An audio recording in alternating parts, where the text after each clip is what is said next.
Hey, Slant Route Podcast. I am Shaine, and here to give a quick review on the 49ers facing the Arizona Cardinals. Now, the first thing that I want to say about this game in particular is that Kyler Murray is a really good quarterback. He just doesn't get a whole lot of credit because he plays for the Cardinals. Nobody even talks about the Cardinals all that much. Um, the thing though about this particular game too, and it seems like whenever, especially nowadays, it seems like whenever the Niners face Kyler Murray, they have a problem keeping him in the pocket. If they can keep him in the pocket, make him one dimensional, don't let him go rush out of the pocket or any of that stuff, then they have a chance. Because I, I think I saw a stat. Let me see if I can find it here. Okay, yeah. So I actually found this from Larry Kruger's YouTube channel. He had posted in the community page, the 49ers have increased their blitz rate each week so far this season, which is great. This is how Kyler Murray fares versus the blitz. Not blitz. I believe that's the CMP. I'm going to guess that's completion percentage. Not blitz, 72%. When he's blitzed, 63.6%. So it's a little bit of a drop off there. Yards per attempt, 7.5. Blitzed, 5.6. Now here's the big one. The sack rate when he's not blitzed is 4.65%. When he is blitzed, 13.95%. So that's what, like more than 3 times the rate. If they blitz him, he's more than likely to get sacked. Now he's a smaller guy. I think he's maybe like 5'11", 6 foot. I don't remember how tall he is, but he's not a tall guy. You bring in more bodies around him, he's not going to be able to see the field as much. He's going to have more of a problem throwing downfield. And yeah, that's probably why the sack rate is so high when he gets blitzed, as opposed to not getting blitzed, because he's able to move around more, able to create more opportunities for his receivers to get open. So you would hope and pray that Nick Sorensen and Brandon Staley and the defensive staff and Kyle Shanahan even is telling them, hey, maybe I'm sure they're still going to do their 4-man rush, their same old 4-man. Yep, this beat your guy, whatever. That's probably what's going to happen. But I hope they do 5-man rush. Maybe they'll bring in 6. Maybe they'll pretend to send in 7 or 8, and then 3 of those guys will drop back, and it'll be a 5-6-man rush or whatever. Don't just do they're doing 4. All right, cool. So if they do 4, don't just show what you're going to do and then do it. You should do, because a lot of defenses nowadays are doing that kind of the fake type of defense where it's looking like they're going to blitz 8, but then 3 of them drop back and the quarterback's like, oh well, that's more bodies that I got to account for. So Kyler Murray is more dangerous than he's than people realize, and he's a lot better than people realize. So anytime the Niners face the Cardinals nowadays, with as long as Kyler Murray's the quarterback, I'm worried. I'm always worried about that game because he's good. He's good. He's really good. He's great. I was trying to say good and great at the same time and just combined into one word. So, and the running back, James Conner, he's really good too. So their offense is really legit. And, just looking at their stats, 719 passing yards, rushing yards is 613. Their opponents have gained 586 yards. So they are a decent rushing defense. Now, the passing yards that they've allowed is 833, which is more than how much they've gained passing.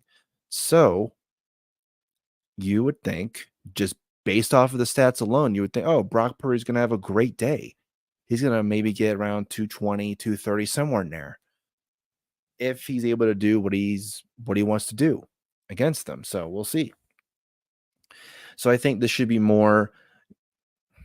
I really hope this happens.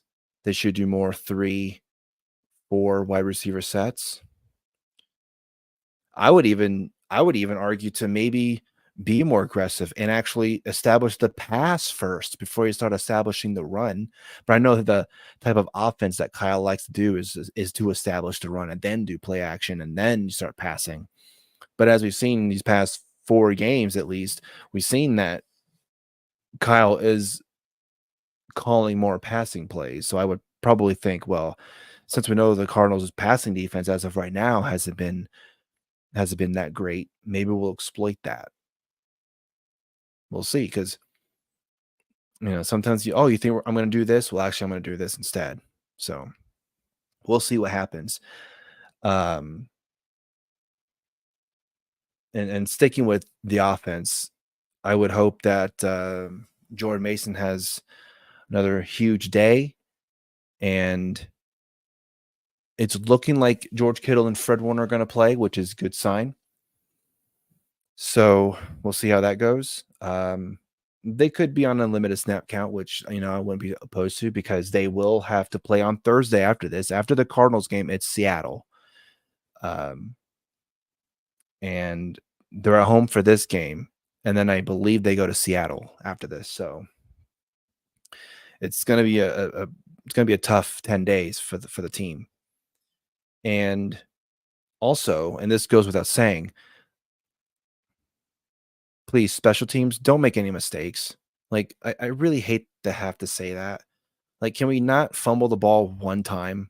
Can we just fair catch it even? Don't even, I don't know, like, it just seems like whenever the special teams is out there, you're just waiting for a mistake.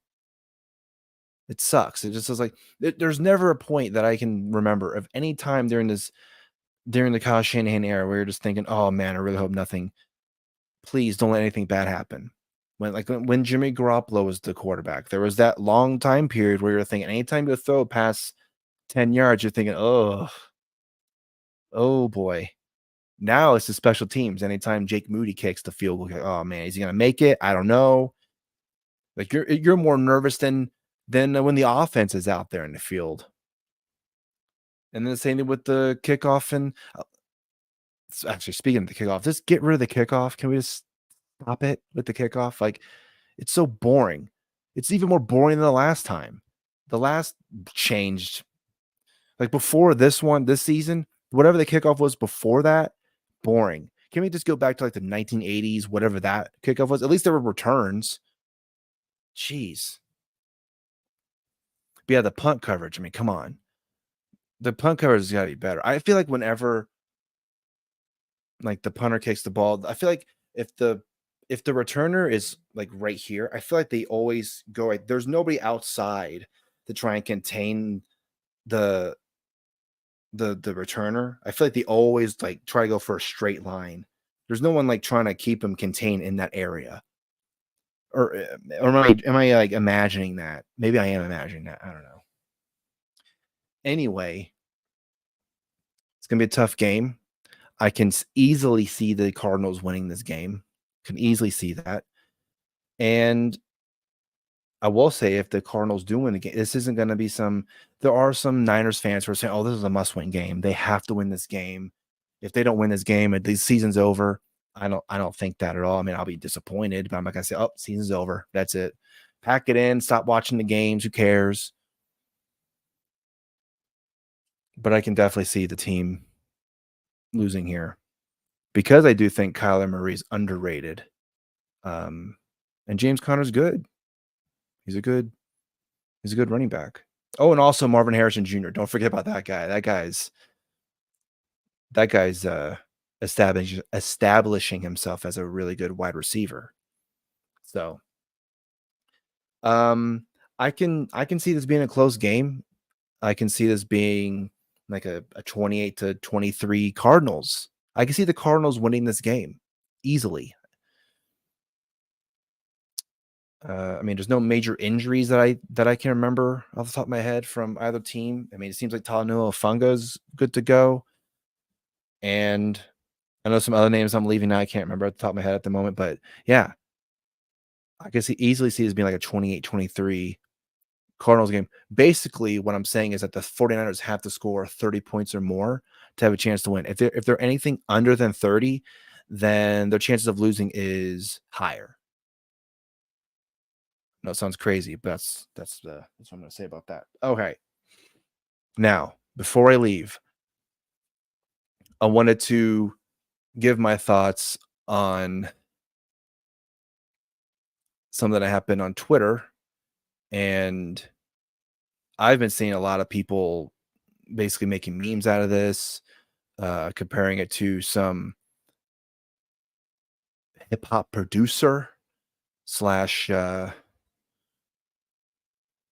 don't know what you want to call him now, but definitely someone who's definitely gonna be blacklisted, I think. But anyway, so the NFLPA came out today, as of this recording. They came out and said, so they tweet out statement on behalf of our executive committee regarding the locker room media policy.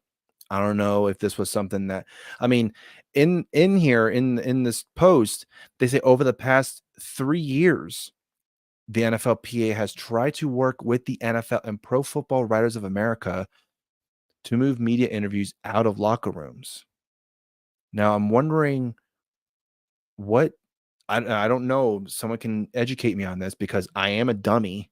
Because I've had people when I talked about when I was reviewing game film, people were saying, "Well, I don't know what I'm talking about. I have no idea. Why should anyone listen to me?" Okay, that's fine.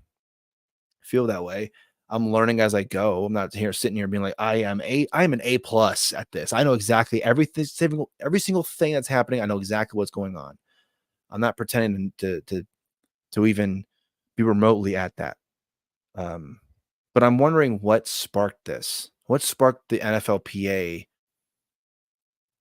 to work with the NFL and Pro Football Writers of America to move media interviews out of locker rooms? Was it COVID? Did that have anything to do with it? They didn't want people to be near them or whatever. Was that part of it? Was there some particular incident that made them go, oh, maybe we should have interviews out of locker rooms? I mean, players being interviewed in the locker room has been a part of the league since the beginning of the league. Maybe, I don't know, maybe since, I don't know, the 50s and 60s, I'm guessing, maybe even earlier. So I'm just wondering exactly what sparked that. Anyway, I'll move on. However, there has been little willingness to collaborate on a new solution. So what, the players should like maybe be behind like bulletproof glass? Maybe that's the answer. Just put them in front of a bulletproof glass. You can't touch them, you can't breathe on them because these guys are hot commodities. You can't hurt the merchandise. I mean, come on, these are millionaires. Don't ever say anything bad. Don't even ask them any bad question ever. Players feel that locker room interviews invade their privacy and are uncomfortable. Just now, you're feeling that way. Just now, you're feeling uncomfortable and your privacy is being invaded. Anytime I see kind of like a faraway image, there's the athlete, and then the people that are interviewing him, all the reporters and all that. I mean, they're close, but they're not like right in the guy's face, like, "Can you answer my question?" Like, it's not like they're touching noses. Like, anyway, this isn't about limiting media access, but about respecting players' privacy and dignity. But then at the same time, they want to add an extra game. And this isn't like 100% similar or you can compare the two, but the NFL is probably wanting to add an 18th game. There's already 18 weeks with 17 games. They probably want to add a 19th week with 19th week with an 18th game. So when it comes to players' privacy and dignity, we really mean this. But when it comes to safety, they say they care about the player's safety, but I think the player should play one more game. But how's that sound? And also travel across, go to Europe, go to Brazil, Mexico, wherever, have a Thursday game. Maybe move the Thursday game to Friday. I think that would work. Have a Friday game, and then your next game will either be that Sunday, like the next Sunday, or Monday. Could you imagine if it was a Friday game and then a Sunday? That's stupid. Why would you do that? I mean, the Niners are playing a Sunday game and then they play a Thursday game. That's Monday, Tuesday, Wednesday. That's 3 days of rest, really, and then Thursday. So you have Sunday, you're playing the game, and then Monday, there's whatever you're reviewing film, and then Tuesday and Wednesday is your preparation, your how you're going to plan for the game, how you're going to plan against the opponent, and then it's travel day on Wednesday, right? Like Wednesday night and Thursday morning, whatever. It's not a lot of time.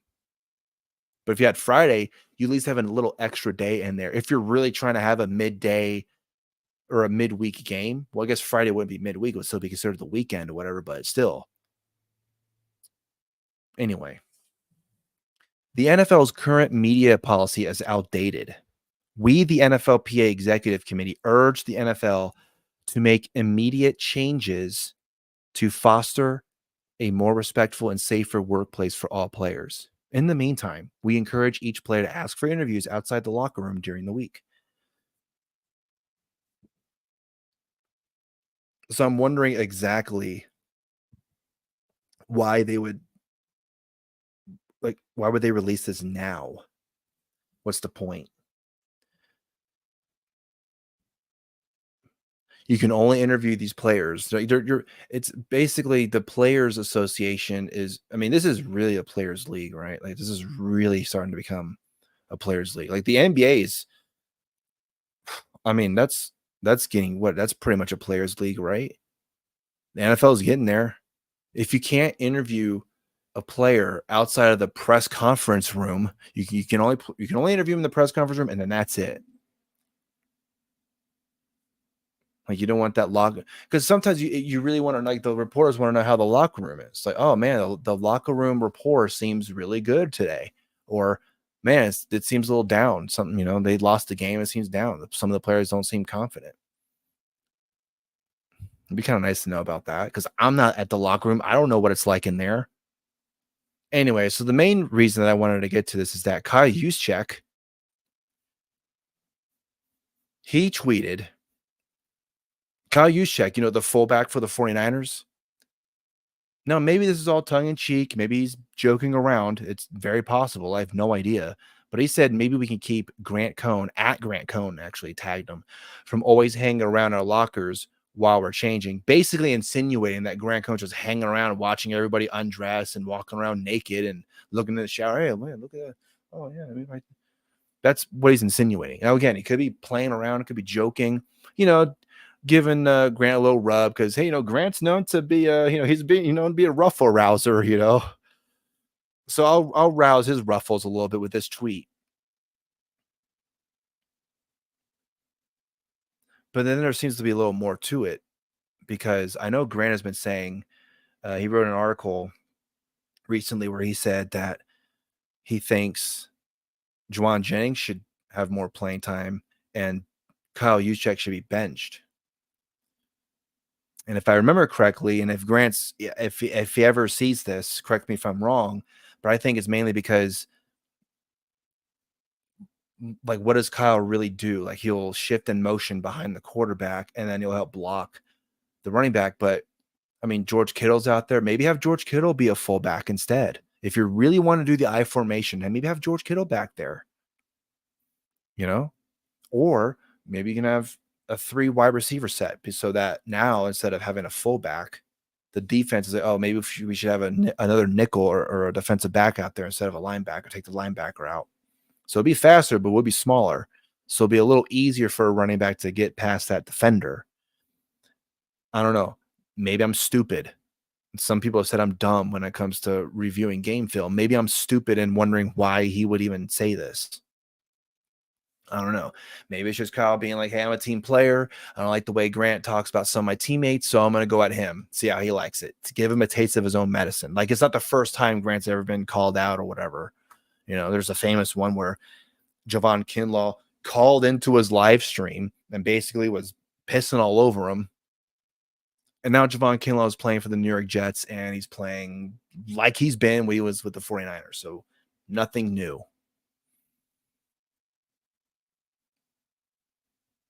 So what was the reason behind him tweeting this? Is it possible that Kyle's mad that Grant's been saying that Kyle Juszczyk should be benched? Possibly. Or like I said, maybe he's just trying to be a team player and showing people, hey, I'm not a fan of Grant either. See, I tweeted about it. Eric Armstead, he's not a huge Grant Cohn fan. Maybe he sees this. He goes, oh shit, Kyle Juszczyk, cool. All right. Nice. But there were some players, that seemed to have respect for Grant. Like he did an interview with Jimmy Ward. Jimmy Ward said some things about Grant in a positive way. And also, it seems like the main reason, or at least one of the main reasons, Grant Cohn even started doing videos on YouTube in the first place was because of Robert Saleh, who used to be the defensive coordinator for the Niners and now is the head coach for the New York Jets as of right now. So maybe you can go to ask Robert Saleh, hey, why'd you even say that? Why would you even tell that to Grant? Now look, we got to deal with, oh my God.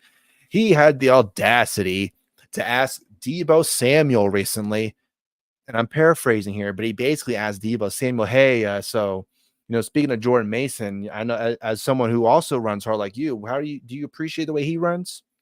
Next question, please. I don't want to answer that. That was not like it wasn't like Grant Cohn say, hey, Deebo, why don't you break off of man coverage? Why do you suck against man-to-man coverage? Are you really a good wide receiver? I don't know. It wasn't like he was being a bad interviewer in that regard. So it wasn't a terrible question. I don't know. And another thing too is I'm sure Kyle Juszczyk also knows that Grant Cohn has this he has like this lightning strike type of a like aura around him. Hey, if I tag Grant Cohn, I know I'm going to get some clicks. I'm going to get some people to talk about this. It wasn't like some other random 49ers beat reporter, writer, or content creator. He wasn't saying some other random name. He knows that Grant Cohn gets some feathers ruffled. I'm going to tag him. I don't know. That's a possibility. But again, I don't know. I don't know what Kyle was thinking at that time. Maybe it was sticking up for the other Kyle Shaine, because he knows that Grant Cohn likes to criticize Kyle a lot. Because apparently you're not allowed to criticize Kyle ever. So, a lot of reasons, a lot of possibilities as to why. I just found this whole thing strange. It was a really strange, news story. Like people were basically insinuating that Grant likes to look at people. Like, I don't know. It's just weird. Like, why would you even, like, if you're going to say this, maybe you should, don't just say that and then maybe have a little proof. I don't know. Anyway, that's all I got to say about that. Hopefully the game goes well, and we'll see you here for the review. Maybe I'll do another game film analysis. Maybe my IQ level will go up a little after this one. We'll see, because I could go from really stupid, not knowing what I'm talking about, to he's getting there. He's getting a little better at reviewing game, which will be cool. So, all right. We'll see you in the next one.